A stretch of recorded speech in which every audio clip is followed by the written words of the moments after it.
பக்தன்னா யாருன்னு பார்த்துட்டோம். இந்த பக்தனுக்கு சில இலக்கணங்கள் இருக்கு. கண்ணன் பகவத்கீதையில இந்த இலக்கணங்களை சொல்லியிருக்கார். முதல்ல மகிழ்ச்சியும் துக்கத்தையும் இன்பத்தையும் துன்பத்தையும் சமமா பாவிக்கணுமாம் ஒரு பக்தன். அதுதான் முதல் இலக்கணம் பக்தனுக்கு. நம்மளுக்கு ஒரு நோய் வருது, சளி வருதுன்னு வச்சுக்கோங்களேன். அது 3 நாள், குறைஞ்சது 7 நாள் இருக்கும். அதன் மூலமா வர வலி, துன்பம், இதெல்லாம் துக்கம். அந்த நோய் சரியான உடனே அப்பாடா ஒரு வாரமா ரொம்ப கஷ்டப்பட்டுட்டேன் அப்படின்னு நம்மளுக்கு ஒரு சந்தோஷம் வருது இல்லையா? இது மகிழ்ச்சி. மகிழ்ச்சியும் துக்கமும் சிறிது நேரத்துக்கு இருப்பது. இன்பம் துன்பம்ங்கிறது கொஞ்சம் நீடித்த காலத்துக்கு இருப்பது. இப்ப நானே சம்பாதிச்சு ஒரு கார் வாங்குறேன். அந்த காரை ஓட்டும் போதெல்லாம் எனக்கு தோணும், ஆஹா என்னோட சம்பாதியத்துல நான் வாங்கினது. இது இன்பம். அத போல நம்மளுக்கு மிகவும் வேண்டியவர்கள் நம்மை பிரிந்து பரமபதத்தை அடைஞ்சிட்டாங்கன்னா அவர்களை பார்க்கும் பொழுதும் அவர்கள் நினைவு வரும்போதெல்லாம் ஒரு துக்கம் வந்து நம்மளை வாட்டும். இது துன்பம். அதனால இந்த மகிழ்ச்சியும் துக்கத்தையும் இன்பத்தையும் துன்பத்தையும் சமமாக பாவிக்க வேண்டும் ஒரு பக்தங்கிறவன். அவ்வளவு சீக்கிரமா இதை பாவிக்க முடியுமா என்ன நம்மளால? அப்படி யாராவது பாவிச்சானா? பிரகல்லாதன் பாவிச்சிருக்கான். இன்பத்தையும் துன்பத்தையும் சமமாக பாவித்தானாம் பிரகல்லாதன். பிரகல்லாதனுக்கு 5 வயசு இருக்கும்போது அவனுடைய தகப்பனான இரண்யகசிபு அந்த குழந்தையை கொண்டு போய் குருகுலத்துல விடுவான். ஏற்கனவே சொன்னபடி சுக்கராச்சாரியா தீர்த்த யாத்திரைக்கு கிளம்பிட்டார். அவருடைய மகன்களான சண்டனும் மர்கனும் குருகுலத்தை நடத்திட்டு இருக்கார். அப்ப அங்க போறான். கொஞ்ச நாள் ஆன உடனே குருகுலத்துக்கு விடுமுறை விட்டார். குழந்தை ஆத்துக்கு வருது. அரண்மனைக்கு வந்த உடனே இரண்யகசிபு பிரகல்லாதனை கூட்டானான். வாடா வா, என்ன சொல்லி கொடுத்தா அவனுக்கு குருகுலத்துல அப்படின்னு கூப்பிட்டு அந்த குழந்தையை ஆசையோடு தூக்கி மடியில் உட்கார வச்சிருந்தாங்க. அந்த குழந்தை அப்பா அப்படி கேட்ட உடனே என்னெல்லாம் சொல்லி கொடுத்தா சொல்லு, நீ படிச்சதுலயே சாரமான விஷயம் என்ன அதை சொல்லு அப்படின்னு கேட்கிறான் இரண்யகசிபு. இந்த குழந்தை சொல்றது,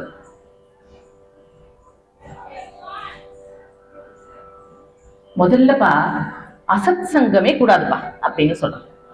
பலே பலே கரெக்டு தான், நீ சொல்றது ரைட்டு தான் அப்படிங்கிறான் இரண்யகசிபு. இரண்டாவதா வீட்லயே இருக்கக்கூடாதுப்பா, வீட்டுல இருந்தாலே பயம்தான், தள்ளி போய் காட்டுல உட்காந்துடணும், அப்பதான் நாமஜபம் செய்ய முடியும் அப்படின்னு சொல்றான். பரவாயில்லையே நல்லா சொல்லி கொடுத்துருக்காளே அப்படின்னு சொல்றான் இரண்யகசிபு. அவன் என்ன நினைச்சுனானா, பெருமாளை பற்றி சொல்றவா எல்லாம் அசத் சங்கம் நினைச்சுனானா, அதனாலதான் அசத் சங்கமே கூடாதுன்னே பலே பலே அப்படிங்கிறான். அடுத்தது நாமஜபம் சொன்னவனே தன்னோட நாமாவை தான் அவன் சொல்ல போறான்னு வேற நினைச்சுட்டான். அப்புறம் என்ன கத்துட்ட சொல்லு அப்படின்னு கேட்கிறான். அப்பா அவருக்கு ஆதி மத்தியமும் முடிவுங்கிறது கிடையாதுன்னு தெரிஞ்சுட்டேன்ப்பா, பிறப்பு இறப்பு அற்றவன்னு தெரிஞ்சுட்டேன், எப்போதுமே ஆனந்தமயமானவன்னு தெரிஞ்சுட்டேன்ப்பா அப்படின்னு சொல்றான். இந்த 3 அவனுக்கு புரியவே இல்லை. ஏன்னா இது பெருமாளை பத்தி நான் சொல்றான். அவன் ஆதி மத்தியமும் முடிவா என்ன சொல்றாங்க? பிறப்பு இறப்பா? இறப்பு வேணா இல்லை நம்மளுக்கு சொல்லலாம், ஏன்னா நம்ம தான் பிரம்மாட்ட வரம் வாங்கியிருக்கோமே, நம்மளுக்கு இறப்பே கிடையாது. ஆனா பிறந்துதானே நம்ம வந்தோம். ஆனந்தமயமானவனா? அப்படி ஒண்ணு நம்ம எப்போதுமே ஆனந்தமாலாம் இல்லையே அப்படின்னு யோசிக்கிறான் இரண்யகசிபு. இந்த குழந்தைகிட்ட கேட்கிறான், நீ இவ்வளவு நேரம் யாரை பத்திப்பா சொன்ன? அதாப்பா நம்ம நாராயணனை பத்தி தான்ப்பா சொன்னேன் அப்படின்னு சொல்றான். நாராயணனை பத்தின்னு சொன்ன உடனே இரண்யகசிபுக்கு வந்ததே கோபம். அந்த குழந்தைய அப்படியே கீழே படியில உருட்டி விடுறான். அந்த குழந்தை எழுந்து நின்றது. ஒரு நிமிஷம் யோசிக்கிறது. அப்பா என்ன படிச்சதுல சாரமான விஷயம் என்னன்னு கேட்டா, நம்ம சந்தோஷமா நாராயண நாமத்தை சொன்னோம். ஆனா யாரை பத்தி சொல்ற அப்படின்னு கேட்ட உடனே நாராயணனை பத்தின்னு சொன்னோன்னு இப்படி உருட்டி விட்டாரே அப்பா அப்படின்னு ஒரு நிமிடம் அதுக்கு துக்கம் வந்ததாம். அடுத்த நொடி சரி சரி அப்பாக்குள்ளேயும் அந்த நாராயணன் தானே இருக்கான், அவன் தான் உருட்டி விட்டான்னு நினைச்சுப்போம் அப்படின்னு அடுத்த நொடியே நினைத்ததான். எல்லாருக்குமே ஒரு துக்கம் வந்தா கட்டாயமா நம்ம அதை அனுபவிப்போம் தான். ஆனா அதுல இருந்து மீண்டு எவ்வளவு சீக்கிரமாக சமநிலைக்கு வருமோ அதுதான் இரண்டையும் சமமாக பாவிக்கிறதுங்கிற. அடுத்த நொடியே அந்த துக்கத்தையும் அவன் வந்து சமமாக பாவித்து மகிழ்ச்சியும் துன்பத்தையும் சமமாக பாவித்தான் பிரகல்லாதன். உடனே இந்த குழந்தைக்கு இப்படி சொன்ன உடனே ஹிரண்யகசிபுக்கு ரொம்ப கோபம். அந்த குருமார்களை கூட்டு விடுறான். என்ன பாடம் சொல்லி கொடுத்துருக்கேன், நான் என்ன சொல்லி கொடுக்க சொன்னா நீங்க என்ன சொல்லி கொடுத்துருக்கேன், அதனால இது அடுத்த தடவை இவனை சரியா மட்டும் எனக்கு பதில் சொல்லலைன்னா உங்க 2 பேரும் அவ்வளவுதான் கொலை பண்ணிடுவேன்னு சொல்லி மிரட்டி எச்சரிக்கை கொடுத்து அனுப்புகிறான் ஹிரண்யகசிபு. அவ அந்த குழந்தைய கூட்டிட்டு திரும்ப குருகுலத்துக்கு போறான். அங்க போன உடனே அவன்கிட்ட கேட்கறாரு குரு சண்டனும் மத்கனும் அந்த குழந்தைய உட்கார வச்சு கேட்கிறான், எப்படிதான் உனக்கு இந்த நாமா தெரிஞ்சது, உண்மையை சொல்லு, யாரோ சொல்லி கொடுத்துருக்கா, எப்படி உனக்கு இந்த நாமா தெரிஞ்சது அப்படின்னு கேட்ட உடனே அந்த குழந்தை சொல்றதான், இதை யாராவது சொல்லி கொடுக்கணுமா என்ன, எனக்கு தன்னால் வந்தது அப்படின்னு சொன்னானா பிரகலாதன். என்ன கேட்டாலும் இதைதான் அவன் சொல்றான் பதிலா. இவா 2 பேருக்கும் முதல் வேலையாக்க வந்தது இவனை இந்த நாமாவை சொல்ல விடக்கூடாது. ஏன்னா இந்த நாமாவை அவன் சொன்னானா அடுத்தது இவா உயிருக்கே ஆபத்து. அதனால உட்கார வச்சுப்பாலாம் டெய்லி 1 மணி நேரம். இந்த ஆசிரியர்கள் 2 பேரும் பிரகலாதன்கிட்ட சொல்லுவானாம், நாராயண நாமம் சொல்லாதே. பிரகலாதன் சொல்லுவானா, நாராயணா நாராயண நாமம் சொல்லாதே நாராயணா, இப்படின்னு 108 தடவை 1 மணி நேரம் கிளாஸ் எடுப்பானாம். ஏன்னா அவன்கிட்ட முதல்ல இந்த நாமாவை கழட்டி தூக்கி எறியணும். வேற எந்த பாடம் எடுக்காம இதையே சொல்லி கொடுத்திருந்தாலும் மற்ற குழந்தைகள்லாம் குருகுலத்துல பார்த்துட்டு 2 கூட்டமா சேர்ந்தது ஆசிரமம் முழுவதும் உட்காந்து பாலாம். ஆசிரியரா சண்டன் மத்கரா அமர்ந்து நாராயண நாமம் சொல்லாதே அப்படின்பானா. இன்னொரு குழந்தை பிரகலாதன் மாதிரி நாராயணா அப்படின்பானா. இப்படி எல்லா குழந்தைகளும் குருகுலம் முழுவதும் உட்கார்ந்து நாராயண நாமத்தை சுகபோகமா சொல்ல ஆரம்பிச்சிட்டான். இது வரைக்கும் இவன் ஒருத்தன் தான் சொல்லியிருந்தான், இப்ப எல்லாரும் சொல்ல ஆரம்பிச்சிட்டான். சிறிது நாள் ஆன உடனே இதுக்கு லீவு விடுறா. அரண்மனைக்கு குருகுலத்துக்கு லீவு விடுறா. அந்த குழந்தை அரண்மனைக்கு வர. 2வது பக்தனுடைய இலக்கணமா விருப்பு வெறுப்பு 2யும் சமமா பாவிக்கணுமா. விருப்புங்கிறது என்னன்னா, நம்மளுக்கு இந்த உலகியல் வாழ்க்கையில நம்ம நினைச்சபடி பேர் புகழ் பணம் காரு வீடு இதெல்லாம் கிடைச்சதுன்னா ஒரு சுகம் சந்தோஷம், அதனால அதுல விருப்பம் வருது. இதே நம்ம நினைச்சபடி நம்ம நினைச்ச நேரத்துல நம்மளுக்கு பணமோ பதவியோ புகழோ கிடைக்கலன்னா அதன் மேல் ஒரு கோபம் வருது, அதனால வெறுப்பு உண்டாக்குது. அடுத்த வாழை பார்த்து வேற பொறாம. பக்கத்து வீட்டுக்காரனுக்கெல்லாம் இதெல்லாம் கிடைக்கிறது, நம்மளுக்கு கிடைக்க மாட்டேங்கிறது, எனக்கு மட்டும் ஏன் இப்படி நடக்கிறது அப்படின்னு இந்த வாழ்க்கை மேலேயே ஒரு வெறுப்பு வருது. இந்த பக்தன்கிறதுனா விருப்பையும் வெறுப்பையும் சமமாக பாவிக்கணுமா. பிரகலாதன் இந்த விருப்பையும் வெறுப்பையும் சமமாக பாவித்தான். இந்த 2வது விடுமுறை வந்த உடனே பிரகலாதன் அரண்மனைக்கு வரான். ஹிரண்யகசிபு ரொம்ப சந்தோஷமா இப்ப கரெக்டா சொல்லி கொடுத்துருப்பா ஆசிரியர்கள்னு அந்த குழந்தைய திரும்ப கூட்டிட்டு வாடா வா வா வா அப்படின்னு கூட்டு மடியில உட்கார வச்சுக்கிறான். இப்ப நீ என்ன கத்துண்ட குருகுலத்துல, அது சாரமானது என்ன சொல்லு பார்ப்போம் அப்படின்னு கேட்கிறான். கேட்ட உடனே அந்த குழந்தை 1 நிமிடம் கூட தாமதிக்கல.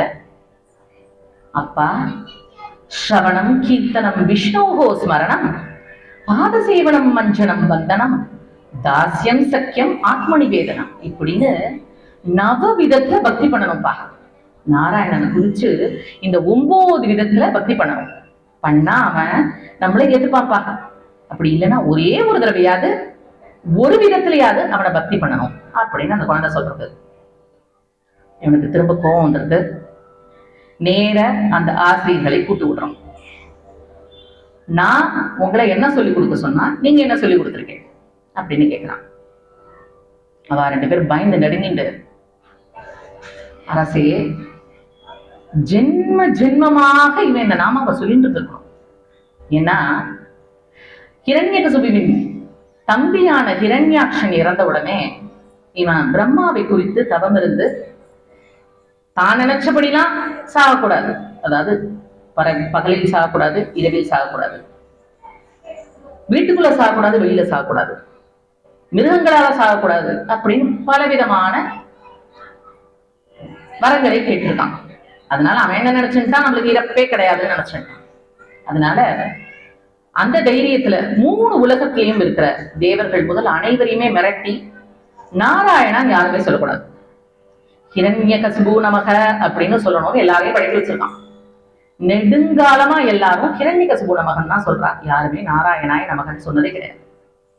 அதனால இந்த குருமார்கள் 2 பேரும் அரசன்கிட்ட சொல்றாளாம், ஜென்ம ஜென்மமா இவனுக்கு இந்த நாமம் தெரிஞ்சிருந்திருக்கணும், இல்லைன்னா எங்கேயுமே சொல்லப்படாத இந்த நாமாவை, இப்படி ஒரு நாமா இருக்குங்கிறத யாருக்குமே தெரியாது, மறந்தே போயிட்டோம் எல்லாரும். அவங்களும் சின்ன குழந்தை, 5 வயசான குழந்தை, இவனுக்கு எப்படி தெரியும் அப்படி ஒரு நாமா இருக்குன்னு? அதனால அந்த நாமா இருக்கிறதே மறைஞ்சு போனதுக்கு அப்புறம் இவன் சொல்றான்னா அந்த நாமாதான் இவனை பிடிச்சிட்டு இருக்கு, இவன் நாமாவை பிடிச்சிட்டு அப்படின்னு சொன்னார்களா. அதனால நாங்க எதுவும் சொல்லிக் கொடுக்கலன்னு சொல்லி தப்பிச்சுட்டா வார பேர் ஓடிட்டா. ஹிரண்யகசிபு அந்த குழந்தைகிட்ட கேட்கிறான், இந்த நாமா எப்படிடா தெரியும் சொல்லு. அததான்ப்பா நானும் யோசிச்சுட்டு இருக்கேன், எப்படி எனக்கு இந்த நாமா எனக்குள்ள வந்ததுன்னே எனக்கு தெரியலப்பா, என்னை இமைக்க கூடாதுன்னு சொன்னா எப்படிப்பா முடியும்? இமைச்சுன்னு தானே இருப்போம் நம்ம, இதயம் துடிப்ப நிப்பாட்டுனா எப்படிப்பா முடியும்? முடியாது இல்லையா? அத போல இந்த நாமாவை சொல்லாமையே என்னால இருக்க முடியலப்பா. அந்த நாமா என்னோட குருக்கள் சொன்னபடி அந்த நாமா தான்ப்பா என்ன பிடிச்சிட்டு இருக்கு, என்னோட சுபாவமாவே இந்த நாமா மாறி போச்சுப்பா, என்னால அதை விட்டுட்டு இருக்கவே முடியலப்பான்னு சொன்னானா பிரகலாதன். சரி உண்மைய சொல்லு, நீ சொல்றத நான் ஒத்துக்கிறேன், உனக்கா வந்திருக்குங்கிற சரி, ஆனா ஒரு குரு கடாட்சம் இல்லாம இந்த நாமாவை யார் உனக்கு போதனை பண்ணா? யாரோ சொல்லி கொடுத்துருக்கணும். ஏன்னா 3 உலகங்களையும் ரொம்ப காலமா இந்த நாமாவே எல்லாருக்கும் தெரியாம இருக்கு, உனக்கு மட்டும் எப்படி தெரிஞ்சது? ஒரு குருவின் கடாட்சத்தினாலதான் உனக்கு தெரிஞ்சிருக்கு, யார் அதை சொல்லி கொடுத்தா சொல்லு அப்படின்னு கேட்கிறான். நிஜமாவே எனக்கு தெரியாதுப்பா, நான் சத்தியமா சொல்றேன்ப்பா, நான் வீம்புக்காகவோ கர்வத்துக்காகவோ உன்னை மிஞ்சணும்னோ உன்னை எதிர்க்கணும்னோ ஆணவத்தினாலேயோ ஆன்மனாலேயோ இந்த நாமத்தை சொல்லலப்பா, அது எனக்கு விடவே மாட்டேங்கிறதுப்பா, சொல்லாம இருக்க முடியலப்பா என்னால அப்படின்னு அந்த குழந்தை சொல்ற. இவனுக்கு வந்த கோவத்துல அந்த குழந்தைய அப்படியே வீசி எரியறான். அந்த குழந்தை கீழே போய் எழுந்து உடனே கை குப்பி நிற்கிறதா. இங்க அந்த நாமாவை குழந்தைகளுக்கும் தன்னோட நண்பர்களுக்கும் விருப்போட சொல்லிக் கொடுத்தான் பிரகலாதன். அதன்படியே எப்ப அப்பா தன்னை கீழே வீசி எரிஞ்சாரோ அப்பயே தெரிஞ்சு போச்சு அந்த குழந்தைக்கு, அப்பா நம்ம மேல் வெறுப்பை மூழ்கிறார், அப்பாக்கு நம்மளை கண்டா பிடிக்கல, வெறுத்துட்டார் அப்பா நம்மள அப்படின்னு தெரியாது. ஆனா அடுத்த நிமிடம் உடனேவே சரி நம்ம அப்பா தானே, அப்பாக்குள்ளேயும் இருக்கிறது அந்த நாராயணன் தான், என்னோட பிராரப்த கர்மா, நான் செய்த கர்மாவோட வினை பயன் தான் அப்பா அப்படி நடந்துக்கிறான். அப்பா சுபாவத்தில் நல்லவர் தான், அப்பா போய் யாராவது தள்ளுவாரா, குழந்தைய தள்ளுவாரா? மாட்டான். அதனால அப்பா சுபாவத்தில் நல்லவர் தான், என்னோட பிராரப்த கர்மா பழைய கர்மானால எனக்கு இப்படி நடக்கிறதுன்னு நினைச்சு உடனே மனதை மாற்றிக் கொண்டானாம். அதனால விருப்பையும் வெறுப்பையும் சமமாக பாவித்தான் பிரகலாதன்.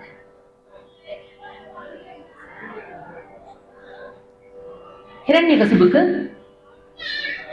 இப்ப ரொம்ப ஆக்கம் வந்தது.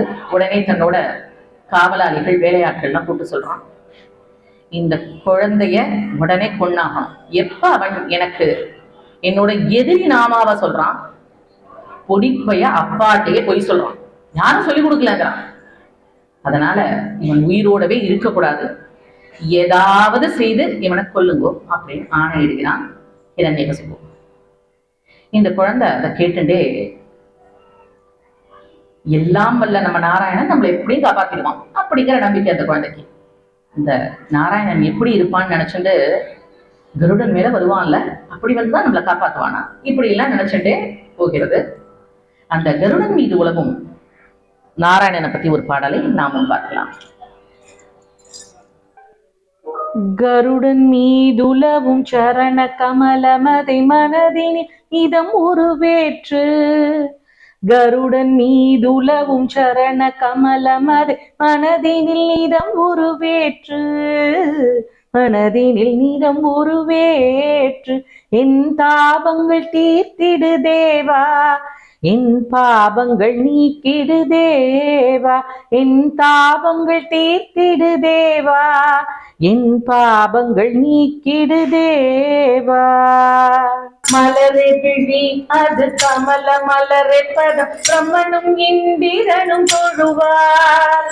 மலரை விழி அது கமல மலரை பதம் பிரம்மனும் இந்திரனும் தொழுவார். பிரம்மனும் இந்திரனும் தொழுவார். என் பாவங்கள் தீர்த்திடு தேவா, என் பாவங்கள் நீக்கிடு தேவா, என் பாவங்கள் தீர்த்திடு தேவா, என் பாவங்கள் நீக்கிடு தேவா.